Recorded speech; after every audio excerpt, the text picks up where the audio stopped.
안녕하세요. 좋은 가족교회 최지영입니다.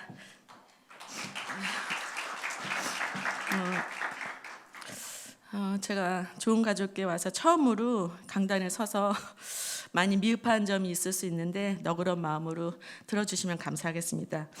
2023년 가을 재림 수양의 소감문을 나누도록 하겠습니다. 저는 코로나가 한창인 2021년 5월경에 동생네 초대로 좋은 가족교회에 몸담게 되었습니다. 권창규 목사님 덕분에 오랫동안 하나님을 떠나 살던 삶에서 회심하고 다시 주님을 믿게 되었습니다. 코로나로 인해 그동안은 몇 명만이 참석한 오프라인 수양의 경험이 전부였던지라 이번 대구 성도들과 함께하는 수양회에 내심 기대가 있었습니다. 초월에서 경기 좋은 가족교회 성도들과 함께 버스를 타고 오면서 모성이 자매로부터 슈퍼맨 목사님이 초빙된 경위를 들었습니다.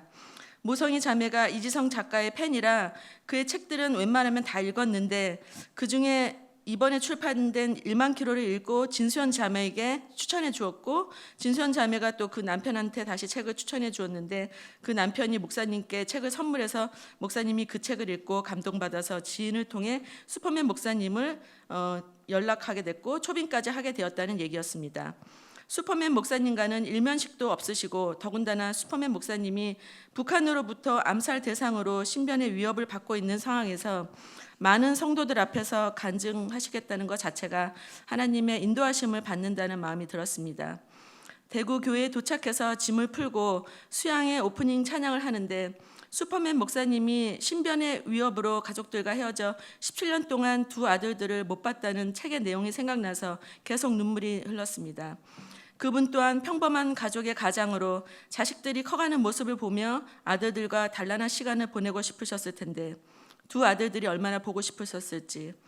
그러나 짐승보다 못한 인권이 없는 고통받는 북한 주민들에게 자유와 복음을 전하기 위해 사선에서 죽음을 두려워하지 않고 탈북민을 구하시는 목사님이 정말 존경스럽고 경외심마저 들었습니다.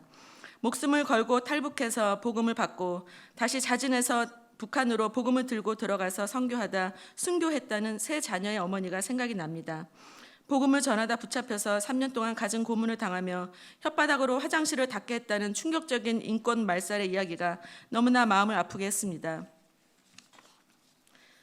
탈북민들이 붙잡혀 있는 수용소 벽에 죽어서라도 남한에 가고 싶다라는 낙서가 제 뇌리에서 잊혀지질 않습니다. 가족들 몰래 혼자 찬송가를 구슬프게 부르는 북한 간부의 모습, 언제 다시 북송돼서 처형될지 모르는 긴박한 상황 속에서도 복음을 받은 은혜에 감사하다는 탈북민의 말 등을 생각할 때 우리는 감사하지 못할 이유가 아무것도 없다고 느꼈습니다. 마치 중세시대에 기독교인들이 탄압 속에서도 목숨 걸고 믿음을 지키다 막상 로마의 국교가 되면서 오히려 교회가 부패됐듯이 어쩌면 우리는 종교의 자유 속에서 너무나 안일한 믿음 생활을 하는 게 아닌가 하는 반문을 하게 됩니다. 슈퍼맨 목사님의 간증을 듣기 전엔 1만 킬로를 읽고 나서 나도 북한 선교를 위해서 가야 하는 건 아닌지 마음이 많이 무거웠었는데 목사님의 간증을 들으며 탈북민들의 현 주소와 실상을 하나님께서 우리에게 알려주시는 듯 했습니다. 또한 가짜 북한 선교단체들과 복음의 눈을 뜨게 하신 것 같습니다. 하나님은 더 많은 대한민국 사람들이 고통받는 북한 주민의 실상에 대해 진실을 알리길 원하신다는 마음이 들었습니다. 또 황병수 디렉터님의 설교 말씀도 너무나 은혜를 받았습니다. 히브리서 11장 1절 말씀으로 믿음은 바라는 것들의 실상이요 보이지 않는 것들의 증거니 직접 농사를 지으시면서 지금 당장 열매가 보이지 않지만 그 열매를 기다리는 믿음으로 새벽부터 일어나서 힘들게 걸음지고 나무들을 가지치기 하고 하는 모든 힘든 노동들이 우리가 바라는 것들에 대한 믿음이 있기 때문에 가능한 것이라는 것을, 열매를 바라는 믿음이 있기에 열매가 안 보여도 힘든 노동을 하듯이 우리가 바라는 것들에 대해 기도뿐만 아니라 그것들의 열매를 위해 내가 삶으로 몸으로 움직이고 실행하고 있는지, 지금은 보이지 않지만 언젠가 변화될 아이들의 삶을 꿈꾸며 근실히 가르치며 훈계하고 말씀을 해야 하는 것을 지속적으로 해야겠다고 생각했습니다. 짧지만 깊은 감동의 말씀이었습니다. 맛있는 저녁 식사 후에 이어진 퀴즈와 미니 올림픽은 큰 재미와 웃음을 주었습니다. 지난번 수양회 때는 코로나로 인해 하루 종일 설교를 들었던지라 이번에도 그럴 거라 여기고 수험생의 마음으로 왔는데 기대치 않게 큰 재미가 있었습니다. 퀴즈와 미니 올림픽을 준비하느라 수고하신 대구 형제 자매님들께 진심으로 감사의 마음을 전합니다. 마지막으로 이번 수양의 주제인 세상 속으로란 주제로 설교하신 목사님의 강의가 저를 위한 맞춤 특강과도 같았습니다. 자기 의가 강했던 저에게 믿는 자들과 믿지 않는 자들을 정죄하고 판단하지 않고 겸손한 마음으로 그들을 포용하면서 세상 속에서도 배우려는 마음이 있는지, 세리와 창녀들의 친구가 되셨던 예수님의 패러다임으로 다시 겸손함으로 세상을 사는 패러다임을 바꿔야 한다는 말씀이 저를 다시 겸손의 자리로 가게끔 하였습니다.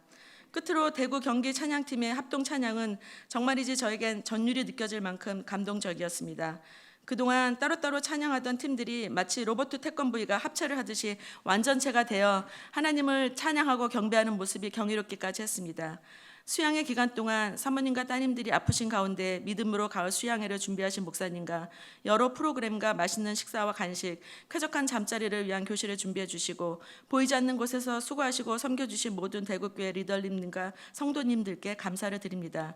끝으로 20년 동안 1세기 학교와 교회 그리고 가정을 연구하며 그 노하우를 권창규 목사님을 통하여 우리에게 알려주시도록 이끌어주신 하나님 아버지께 감사와 찬양을 드립니다. 들어주셔서 감사합니다.